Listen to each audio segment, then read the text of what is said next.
잠언 1장 1절부터 9절 말씀까지 우리 함께 읽겠습니다. 1장 1절부터입니다. 시작. 다윗의 아들 이스라엘의 왕 솔로몬의 잠언이라. 이는 지혜와 훈계를 알게 하며 명철의 말씀을 깨닫게 하며 지혜롭게 공의롭게 정의롭게 정직하게 행할 일에 대하여 훈계를 받게 하며 어리석은 자를 슬기롭게 하며 젊은 자에게 지식과 근신함을 주기 위한 것이니 지혜 있는 자는 듣고 학식이 더할 것이요 명철한 자는 지략을 얻을 것이라. 잠언과 비유와 지혜 있는 자의 말과 그 오묘한 말을 깨달으리라. 여호와를 경외하는 것이 지식의 근본이거늘 미련한 자는 지혜와 훈계를 멸시하느니라. 내 아들아, 내 아비의 훈계를 들으며 내 어미의 법을 떠나지 말라.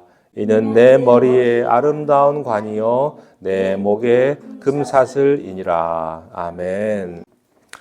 자, 오늘 잠언 말씀을 함께 나누도록 하겠습니다. 이 잠언의 말씀은 크리스찬이 아닌 사람이라도 이 잠언은 다 좋아하고 또 누구든지 다 아는 그런 말씀들입니다. 그래서 이런 말이 있습니다. 유교에 사서 삼경이 있다면 성경에는 잠언이 있다. 이런 말도 있는 것 같습니다. 잠언에는 우리들이 살아가면서 가슴 깊이 새겨야 될 하나님의 지혜가 가득합니다. 이 잠언을 히브리어로 마샬이라고 하는데요. 이 뜻은 뭐냐면 경계의 말씀이라는 뜻을 가지고 있습니다. 경계한다, 주의한다, 이런 뜻인데요. 저는 이 단어가 가지고 있는 뜻이 굉장히 깊다고 생각을 합니다. 우리의 인생은 경계하면서 눈을 부릅뜨고 사방을 이렇게 경계하면서 살아야 하는 것이 우리의 인생입니다. 우리 인생 길이 마음대로 살아도 안전할 만큼 그렇게 좋은 길이 아닙니다. 잠언이 경계의 뜻을 가지고 있는 말씀이라는 뜻은 우리 하나님의 사람들이 걸어가야 될 인생길이 순례의 길이고 또 영적 전쟁임을 의미하는 것이죠.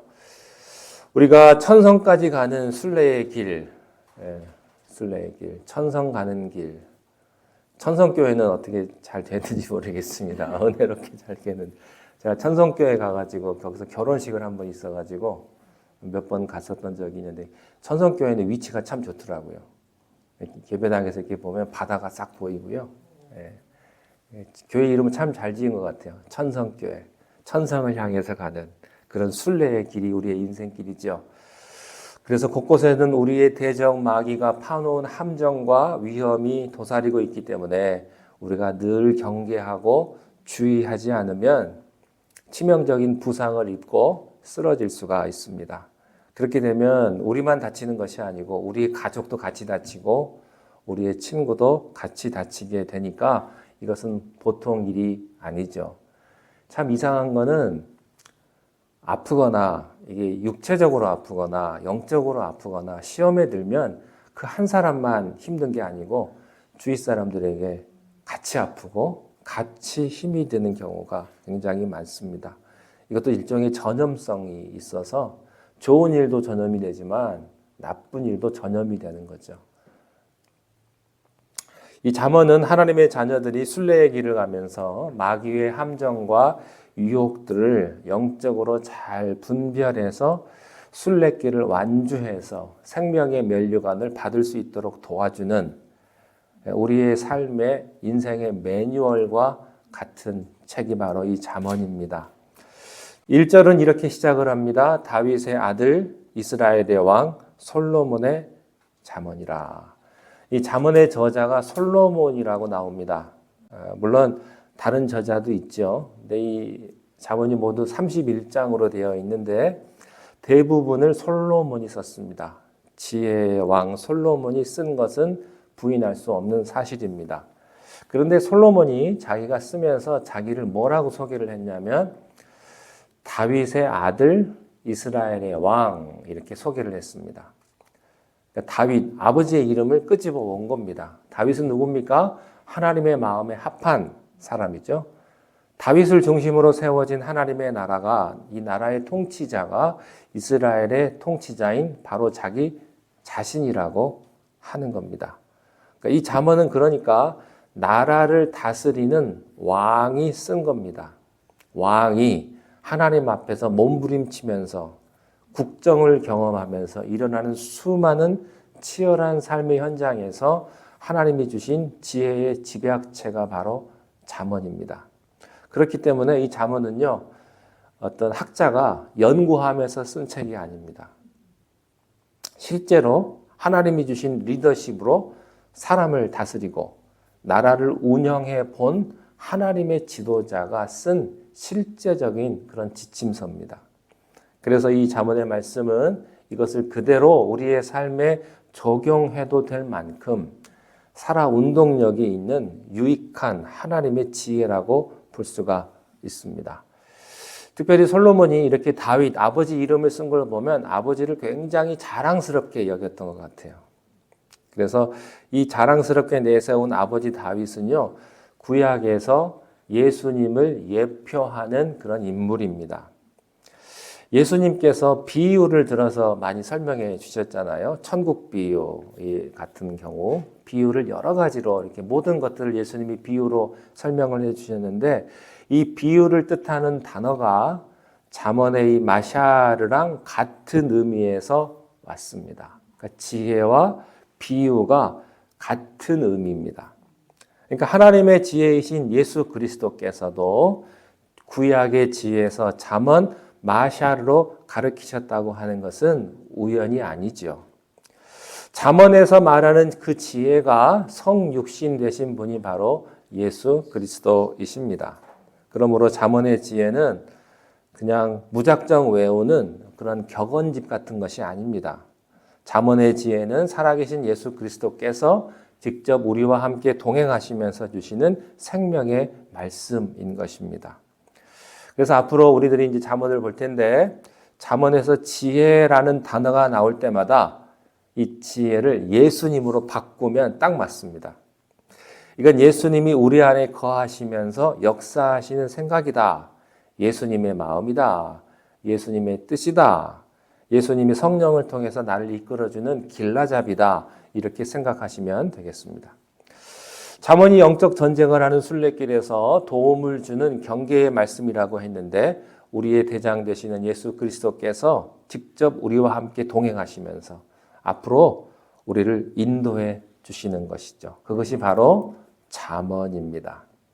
그래서 잠언은 오래전에 솔로몬이 쓴 오래전 말씀이 아니고 지금도 살아 역사하는, 움직이는, 나에게 계속해서 주시는 그런 말씀이에요. 자, 2절에 보면 이렇게 되어 있습니다. 이는 지혜와 훈계를 알게 하며 명철의 말씀을 깨닫게 하며. 여기 지혜라는 단어가 나오는데 히브리어로는 호크마라는 단어입니다. 이 지혜라는 말, 이 단어가 잠언에는 모두 41번 나옵니다. 그러니까 전체 잠언을 뚫고 있는 핵심 단어가 이 지혜라는 호크마 지혜입니다. 이것은 뭐 판단력, 민첩함, 굳셈 여러 가지 뜻이 있지만, 이 잠언의 호크마의 지혜를 정의하면 첫째는 하나님을 아는 지식이요. 두 번째, 그 지식에 근거해서 인생길을 바르게 선택하고 결정하는 능력을 말합니다. 그러니까 다시 이 호크마 지혜를 정리하면 하나님을 아는 지식이고, 그 지식에 근거해서 내 인생길에서 바른 선택을 하는 그런 것이다 라는 겁니다. 그래서 이 지혜를 말할 때 세트로 나오는 단어가 명철이라는 단어입니다. 그러니까 지혜와 명철, 이것은 항상 세트로 나오는데요. 이 명철 뭐냐? 이것은 선과 악을 구별할 수 있는 영적인 분별력입니다. 자, 그러면 이 지혜, 명철은 선천적으로 타고나는 것일까요? 아니면 후천적으로 얻게 되는 것일까요? 저는 둘 다라고 생각을 합니다. 하나님을 안 믿어도 지혜로운 사람이 있지만, 그러나 하나님의 지혜, 호크마는 그것을 초월해서 우리가 예수 그리스도를 바라보고 예수님의 보혈로 거듭나는 순간, 그래서 성령께서 우리 안에 거하시는 순간부터 모든 하나님의 자녀들에게 주시는 하나님의 그 작은 씨앗과 같은 선물과도 같은 거죠. 우리가 뭐 성령이 임하면 방언이 터지고 성령의 은사가 임하고 또 여러 가지 일들이 있겠습니다만, 근데 중요한 것은 그 순간부터 하나님의 지혜가 임한다고 하는 것입니다. 이것은 학교에서 가르쳐 주지 않습니다. 이것은 하늘의 지혜요. 이것은 하늘의 선물인 것이죠. 이것을 우리가 날마다 겸손히 잘 키워가야 한다는 것이죠. 마치 우리가 화분에 화초를 물을 주는 것처럼 매일매일 그것을 잘 가꾸는 게 우리들의 책임이라고 하는 것입니다. 이 호크마 지혜를 키워나가는 첫 번째 방법은 하나님이 알려주셨습니다. 첫째는 기도라는 것이죠. 야고보서 1장 5절 말씀해 보면 너희 중에 누구든지 지혜가 부족하거든 후히 주시고 꾸짖지 아니하시는 하나님께 아뢰라 그리하면 너희에게 주실 것이다 이렇게 말씀하셨어요. 우리 중에 지혜가 부족하지 않은 사람이 있을까요? 나는 지혜가 부족함이 없습니다 라고 말하는 사람은 정말 지혜가 없는 사람입니다. 제가 이제 목회하다 보면 지혜가 참 필요하구나. 지식이 없어도 목회는 할 수 있지만 지혜 없이는 목회를 못하겠구나. 그런 생각이 들어요. 지식은 없어도 살겠는데 그건요 인터넷 찾아보면 다 나오거든요. 구글 검색해 보면 싹 나옵니다. 그런데 지혜가 없으면 참 큰일 납니다. 목사가 말을 한마디 하는데 지혜 없는 말 한마디 해보세요. 성도들 다 시험 들죠. 목회 못합니다. 수없이 많은 실패와 실수를 할 수밖에 없습니다. 지혜가 없으면. 배운 적도 없고 아무도 가르쳐주지 않은 인생의 절박한 시험 앞에서 우리는 나 홀로 결정해야 되고 책임져야 하는데 지혜가 필요한 거죠. 좀 춥죠? 아니, 괜찮아요. 히터 좀 틀까요? 아니요. 저 설교 1시간 할 건데. 네, 괜찮으세요? 네. 여러분 인생에서 딱 떨어지는 정답이 없어요. 하나 더하기 하나는 둘 이렇게 딱 떨어지면 얼마나 좋겠습니까? 이게 상황마다 다르고 사람마다 다르고 시간마다 다르고 뭐 여기 교회에서는 이렇게 했는데 이 교회에서도 이렇게 이게 안 통하잖아요. 정답이 없어요. 다 상황이 너무너무 다른 거죠. 결정하기가 너무너무 애매하거든요. 그때 우리가 어떻게 해야 되냐면 기도해야 된다는 것이죠. 그러면 하나님께서 지혜를 그때그때 하늘의 지혜를 우리를 불쌍히 여기셔서 주신다고 하는 겁니다. 사람을 볼 줄 아는 지혜, 어떤 말은 듣고 어떤 말은 버릴 것인가, 어떤 길을 갈 것인가. 우리가 말을 듣는 것도 잘 들어야 돼요. 아무 말이나 막 들으면 안 돼요. 뭐 내가 모든 말을 잘 다 듣고 내가 알아서 결정한다.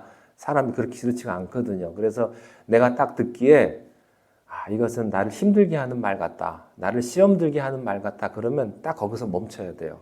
됐다고. 거기까지 하라고. 그것도 지혜거든요. 근데 우리는 그렇게 잘 못하죠. 그냥 말하면 다 들리면 들리는 대로 구별해서 들어야 되는데 그럴 지혜도 사실은 우리들이 많이 부족하죠. 수많은 결정의 합이 인생인데 사실 지혜가 없으면 살 수가 없습니다. 그래서 우리가 겸손히 기도해야 되는 거죠. 하나님께서 하늘의 지혜를 우리들에게 주실 것입니다. 지혜를 얻기 위해서 첫 번째 기도해야 되는 것이고요. 두 번째 지혜를 얻기 위해서는 말씀을 묵상해야 합니다. 오늘 본문의 말씀에 보면 잠언 말씀을 주신 목적이 지혜를 얻기 위함이다라고 말씀을 했어요. 2절부터 5절까지 보면 우리들에게 지혜를 훈련시켜 주신다는 것을 알 수가 있습니다. 지혜와 훈계를 알게 하며 말씀을 깨닫게 하며 훈계를 받게 하며 어리석은 자를 슬기롭게 하며 젊은 자에게 지식과 근신함을 주기 위한 것이니. 그러니까 뭐뭐 하게 하며를 계속해서 이야기하는 거예요. 이 말은 무엇이냐면 하나님께서 우리들에게 지혜를 주고 싶어 하신다라고 하는 뜻이죠. 하나님은 우리의 지혜가 자라갈 수 있도록 훈련시켜 주신다는 것입니다. 잠언에 보면 또 이런 말이 많이 나와요. 그 말이 뭐냐면요. 내 아들아, 내 아들아. 이런 말이 계속해서 나오거든요. 그러니까 다음 세대에게 지혜를 주기 위한 그런 말씀입니다. 한국 부모님들이 자녀들을 공부를 참 잘 시켜요. 그래서 자녀들이 보면 공부도 잘하고 좋은 대학 가고. 근데 가끔 공부 잘하고 인생 망치는 사람도 가끔 있더라고요. 예, 너무 많아요.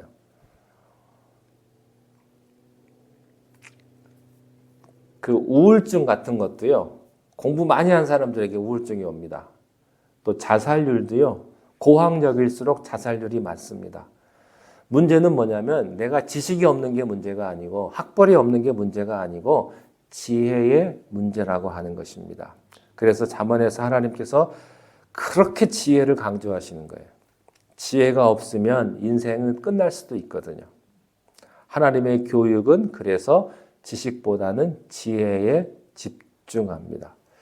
제가 목회자들 주변에 이제 목회하시는 분들을 보면요, 교회를 부흥을 시키고 교회를 은혜롭게 이끌어 가시는 분들을 보면요, 참 지혜가 있으시더라고요. 근데 어떤 분들은 공부도 많이 하고 똑똑하고 굉장히 샤프한데 목회가 잘 안 돼요. 그런 분도 있더라고요. 지혜가 없는 경우예요.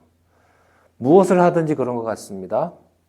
하나님의 지혜가 충만하면 하나님의 방향으로 인생을 경영하고 마귀의 시험도 넉넉히 돌파하며 많은 열매를 맺게 된다는 것이죠. 그래서 우리가 말씀을 엎드려 기도하고 첫 번째, 두 번째 말씀을 묵상하고 해야 지혜가 생겨요. 봉사 많이 한다고 지혜 생기지 않습니다. 어떤 분들은 내가 봉사 많이 하면 내가 노력하면 이거 하나님 잘 봐주시겠지. 그건 그거고 봉사한다고 해서 지혜 생기는 것도 아니고 또 봉사 많이 한다고 해서 믿음이 생기는 것도 아니에요. 말씀을 봐야 믿음이 생기고 기도를 해야 지혜가 생기는 것입니다. 자, 7절 말씀에 보면 잠언 전체의 주제가 나옵니다. 7절입니다. 함께 읽겠습니다. 시작. 여호와를 경외하는 것이 지식의 근본이거늘 미련한 자는 지혜와 훈계를 멸시하느니라. 모든 지혜의 기초는 어디서부터 시작하느냐? 하나님을 두려워할 줄 아는 것에서부터 시작하는 겁니다. 하나님을 경외하는 것. 이것은 공포심이 아닙니다. 이렇게 귀신이 와가지고 벌벌 떨고 이런 무서운 꿈을 꾼 이런 게 아닙니다. 노예가 주인한테 무서워하는 그런 것도 아닙니다. 이것은요, 자식이 훌륭한 아버지를 향해서 갖는 경건한 존경심과 같은 거예요. 하나님의 자녀들이 우리 아버지를 향해서 갖는, 하나님은 우리를 지으시고 우리를 위해서 독생자 예수 그리스도를 내어주신 그 사랑의 하나님을 향해서 갖는, 그 아버지를 향해서 갖는 경건한 마음입니다. 그분이 얼마나 위대하시고 사랑이 많으신지를 알면서 그분에 대한 경건한 두려움을 인식하면서 살아가는 것. 그래서 종교 지도자들은 무슨 말을 썼냐면 코람 데오라고 하는 말을 썼어요. In the presence of God. 하나님의 임재 앞에서 라는 말. 언제, 어디서, 무슨 말을 하든 간에, 어떤 행동을 하든 간에 하나님의 임재 앞에 있다는 것을 인식하는 것. 그것이 7절과 일맥상통합니다. 여러분, 하나님 임재 앞에 있다는 것을 의식하고 사는 사람이 거짓말할까요? 하나님의 임재 앞에 살고 있다는 것을 인식하는 사람이 남을 해코지할까요? 하나님이 지금 나와 함께 하신다는 것을 깨닫는 사람이 사기칠까요? 왜 예수 믿는 사람들이 거짓말하고 욕하는 줄 아세요? 하나님이 나와 함께 하신다는 생각을 안 하기 때문에 그래요. 하나님의 임재 앞에 있는 사람은요, 이거 하지 마라, 저거 하지 마라, 잔소리할 필요가 없습니다. 왜? 항상 하나님이 함께 하시면 자기가 뭘 해야 될지, 뭘 하지 말아야 될지 다 자기가 다 알거든요. 그래서 사도행전적인 교회는요, 별로 잔소리 안 합니다. 이래라 저래라 안 해도 돼요. 우리가 잔소리 하면 뭐라 그래요? 설교한다 그러잖아요. 잔소리 좀 그만해, 너 설교 좀 그만해, 이렇게 표현을 하는데 잔소리가 필요 없어요. 하나님의 사람은 무슨 일을 하든 간에 하나님의 임재 앞에 있다고 생각을 하기 때문에 자기가 알아서 딱 선을 긋는 거예요. 그래서 심한 말도 하지 않아요. 지혜의 기본이 여호와를 경외하는 것이다. 이게 참 중요한 말씀입니다. 우리들이 말하거나 행동할 때 감정 가는 대로 말하지 말라는 거예요. 근데 우리가 감정이 있잖아요. 그래서 어느 순간은요, 감정이 그러니까 막 흥분이 되면 내 감정을 막 쏟아냅니다. 나중에 후회하죠. 우리는요, 항상 한 발짝 물러서서 우리가 경외하는 성령님께서 개입하시도록 여유를 드리는 거예요. 신중하게 기도해서 우리가 경외하는 하나님의 뜻이 무엇인지 분별하고 움직여야 합니다. 그것이 지혜다 하는 거예요. 야고보서에 보면 성내기를 더디하라라는 말씀이 있지 않습니까? 한 템포 쉬어가는 거예요. 우리가 화를 안 낼 수는 없겠죠. 화날 때가 있기 때문에. 그렇지만 성경은 분명하게 말합니다. 성내기를 천천히 해라. 그게 지혜다 라고 하는 것입니다. 하나님은 자신의 한계를 인정하고 겸손히 하나님의 뜻을 구하는 자에게 꼭 필요한 지혜를 주십니다. 제가 보니까요, 기도할 때 지혜가 생기더라고요. 이것은 내가 할 수 있어, 뭐 아무것도 아니야 라고 생각을 하고 하면 꼭 사고가 나요. 일이 잘 안 되더라고요. 내가 100% 된다고 생각을 했는데 안 돼요. 하나님 없이 하면 망하더라고요. 아무것도 안 되더라고요. 마치 아이성과 같은 거예요. 쉽게 할 줄 알았는데 이게 쉽게 안 되는 거예요. 가장 위대한 지혜는 기도할 때 옵니다. 그래서 우리가 겸손히 엎드려야 한다는 것이죠. 우리가 쉬워 보이는 문제가 큰 문제일 수 있고요. 큰 문제가 쉬운 문제일 수가 있습니다. 하나님의 지혜로 무장을 하면 그게 보이는 거죠. 하나님의 지혜의 조언을 받으면 우리가 큰 위기에서부터 빠져나옵니다. 아니, 아예 그런 위기에 들어가지 않을 수도 있어요. 지혜롭게 말을 하면. 당장은 내 마음대로 결정하는 것이 좋고 편해 보이죠. 그러나 하나님의 말씀을 따르는 것이 가장 좋은 길입니다. 그리고 이 길이 생명의 길이에요. 그래서 잠언에서 거듭 강조하는 포인트는 승리하는 인생은 어떤 인생이냐? 능력의 차이가 아니다. 지혜와 성품의 차이다 하는 겁니다. 여러분 살아오시면서 느끼지 않습니까? 사람이 이렇게 업앤다운이 있잖아요. 잘 될 때 있고 안 될 때 있고 기쁠 때 있고 슬플 때 있고. 근데 여러분 세상에서 마지막에 승리하는 사람은 능력이 출중한 사람이 아니고요. 하나님의 지혜와 성품이 있는 사람이 열매를 맺더라고요. 보니까. 아무리 돈이 많아도 열매를 못 맺어요. 아무리 능력이 있고 똑똑해도 열매를 못 맺더라고요. 그러나 지혜가 있는 사람은 열매를 맺게 되는 것입니다. 그러므로 하나님이 주시는 지혜를 구하시기를 바랍니다. 그런데 특징이 있어요. 이 지혜는 있는 자에게 더해 주시는 겁니다. 공평하지가 않습니다. 축복은 공평하지가 않아요. 우리들 생각에는 좀 똑같이 좀 해주면 좋겠는데 하나님은 그렇게 안 하시고 축복해 준 자를 더 주시고 게으른 자는 뺏어버리세요. 지혜도 마찬가지입니다. 지혜가 있는데 어떤 자에게는 지혜를 더하시고 지혜가 없는 자에게는 좀 주시면 좋은데 하나님은 그 지혜 있는 지혜마저도 뺏어버리신다고 하는 것이죠. 7절 말씀에 여호와를 경외하는 것이 지식의 근본이거늘 미련한 자는 지혜와 헌계를 멸시하느니라. 무슨 뜻입니까? 공부 못하는 애한테 뭘 좀 가르쳐 주겠다고 하는데 걔가 멸시하는 거예요. 나 필요 없어. 나 그거 몰라도 돼. 미련한 자는 지혜가 가장 필요한데 그것을 멸시하는 거예요. 정말로 기도가 필요하신 분에게 제가 기도해 드리겠습니다 하면 그런 거 필요 없다고. 근데 기도 많이 하신 분일수록 어떻게 합니까? 기도 좀 해주세요. 그러잖아요. 이상해요. 기도 많이 하신 분들은요, 저한테 와서 기도 또 더 해달라고 그래요. 근데 정말로 기도가 필요하신 분들은, 에이, 뭐, 그런 거 없어도 잘 몰라요, 몰라. 그래서요, 잠언에서 의인과 악인을 구별할 때 어떤 기준으로 구분하는지 아세요? 지혜 있는 자와 미련한 자로 구분을 합니다. 의인은 누구냐? 지혜로운 자고, 악인은 누구냐? 미련한 자예요. 특별히 미련한 자의 특징은요, 미련하면서도 그 상황을 잘 해결해 보려는 열정도 없어요. 미련하면 하나님께 기도해야 할 텐데 그것도 안 해요.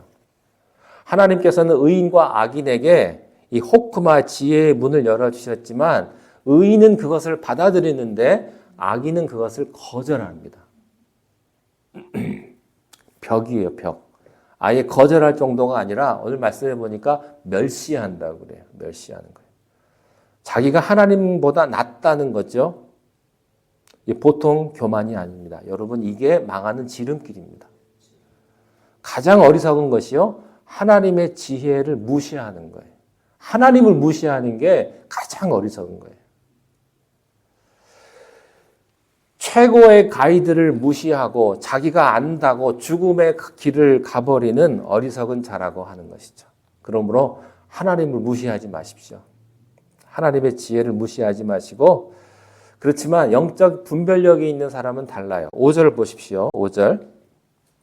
지혜 있는 자는 듣고 학식이 더할 것이요. 명철한 자는 지략을 얻을. 이미 지혜도 있고 명철도 있는데 더 주신다는 거예요. 영어에 보면 from good to great. 가만 보면 기도 안 해도 될 것 같은 성령 충만한 사람들이요, 오히려 더 열심히 기도합니다. 우리들의 지금 상황은요, 정말로 기도가 필요한 상황입니다.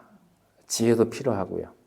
자기의 부족함을 인정하고 날마다 하나님께 절박하게 기도하면 하늘의 지혜를 우리들에게 충만히 채워 주실 것입니다. 험한 세상길을 가더라도 승리와 기적을 체험하게 될 것이고요. 남들은 다 죽는다고 아우성을 해도 어려운 난간을 기막히게 뚫고 나갈 것입니다. 죽지 않습니다. 하나님의 사람들은 죽지 않습니다. 잠언이 모두 31장까지 있는데요. 하루에 한 장씩 읽으면 한 달이면 읽어요. 하루에 한 장씩 읽으면. 이것을 1년 동안 하면요, 12번을 읽을 수가 있습니다. 이 잠언을 목요일마다 함께 나눌 텐데 이 잠언을 통해서 하나님이 주신 지혜를 우리가 다 경험할 수 있게 되기를 바랍니다. 기도하겠습니다.